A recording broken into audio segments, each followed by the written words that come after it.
ഒരുപക്ഷെ കൗതുകം എന്ന് പറയണം, പക്ഷെ അത് കാണുമ്പോൾ നമുക്ക് ആശങ്ക അല്ലെങ്കിൽ അപകടകരമായ ശ്വാസം മുട്ടിക്കുന്ന ഒരു വാർത്ത എന്ന് വേണം നമ്മൾ പറയാൻ. കാരണം ഒരു അഫ്ഗാൻ ബാലൻ 13 വയസ്സ് മാത്രമാണ് പ്രായമുള്ളത്. വിമാനത്തിന്റെ ലാൻഡിംഗ് ഗിയർ കമ്പാർട്ട്മെന്റിൽ ഒളിച്ചിരുന്ന് യാത്ര ചെയ്തു. അതായത് കാബൂളിൽ നിന്ന് ഡൽഹി വരെയാണ് യാത്ര ചെയ്തത്. കാബൂളിൽ നിന്ന് എല്ലാ ഞായറാഴ്ചയും ഒരു ഫ്ലൈറ്റ് ഡൽഹിയിലോട്ട് വരുന്നുണ്ട്, കാം എയർ ഫ്ലൈറ്റ്.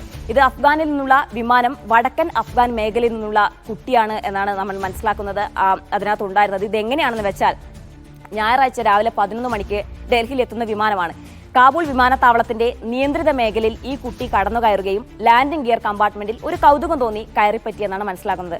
രാവിലെ 11 മണിക്ക് വിമാനം ഡൽഹിയിൽ ഇറങ്ങി, കുട്ടി പുറത്തിറങ്ങി. ഈ വിമാനത്തിന്റെ സൈഡിലൂടെ ഇങ്ങനെ വിമാനം വളരെ കൗതുകത്തോടെ ഈ കുട്ടി നോക്കി നടക്കുന്നത് വിമാനത്തിലെ ജീവനക്കാർ കണ്ടു. അങ്ങനെ അവർ CISFന് ഈ കുട്ടിയെ കൈമാറി, കുട്ടിയെ ചോദ്യം ചെയ്തു. കാരണം ചോദിച്ചപ്പോൾ ഒരു കൗതുകമായിരുന്നു, അത് വിമാനം എങ്ങനെയാണ് പറക്കുന്നത് എന്നൊക്കെ അറിയാൻ വേണ്ടി വിമാനത്താവളത്തിനകത്ത് കടന്നു. പിന്നീട് അതിനുള്ളിൽ കുടുങ്ങിപ്പോയി. അപ്പത്തരും വിമാനം എടുത്തു, ടേക്ക് ഓഫ് ചെയ്തു എന്നാണ് നമ്മൾ മനസ്സിലാക്കുന്നത്.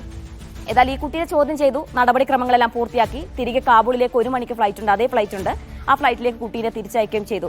ഇത് വളരെ ഒരു കൗതുകം തോന്നുന്ന വാർത്തയാണ്. നമ്മൾ ആദ്യമായിട്ടാണ് ഇങ്ങനത്തെ ഒരു വാർത്ത കേൾക്കുന്നതെന്ന് പറയാൻ കഴിയും. കാരണം അഫ്ഗാനിസ്ഥാനിൽ പലപ്പോഴും അവിടുന്ന് യുവാക്കൾ രക്ഷപ്പെടാനൊക്കെ ഇത്തരത്തിലൊരു മാർഗം സ്വീകരിച്ചതായി നമ്മൾ കണ്ടിട്ടുണ്ട്. പക്ഷേ കുട്ടി എന്തോ ഭാഗ്യം കൊണ്ട് രക്ഷപ്പെട്ടു എന്നോടും പറയാം. കാരണം ഈ അന്തരീക്ഷത്തിൽ ഓക്സിജന്റെ അളവ് കുറയും. അതായത് 30,000 അടിക്ക് മുകളിൽ ഇങ്ങനെ വിമാനം പറക്കുമ്പോൾ താപനില താഴും, തണുപ്പ് വർദ്ധിക്കും, കുട്ടിക്ക് ശ്വാസം കിട്ടാതെയാകും.